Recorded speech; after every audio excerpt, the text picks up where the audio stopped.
վարդապետությունը մարդուն տանում է խոնարհության։ Մարդուն չի տանում է վարդացնելու։ Ես լսել եմ ձեզ խոսքեր, ասում եմ, դե այն ժամանակ առաջի դարում ուրիշ էր, մենք 21-րդ դարում ենք, այն ժամանակները լրիվ ուրիշ է։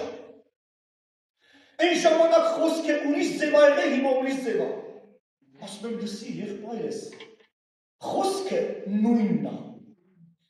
Այսօր որ Սուրբ Հոգին մի հատ հայտնության խոսք մեզի տալիս է, դա առաջի դարում տվել է առաքյալներին ժողովուրդ։ Նոր բան չի տվել մեզի։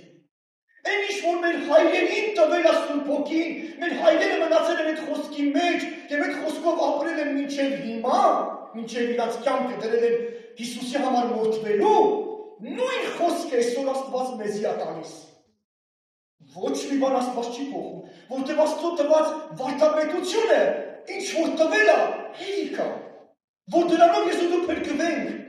դրանով ես ու դու մաքրվենք, դրանով ես ու դու սրբվենք, դրանով ես ու դու պատրաստվենք երկին գնալու համար։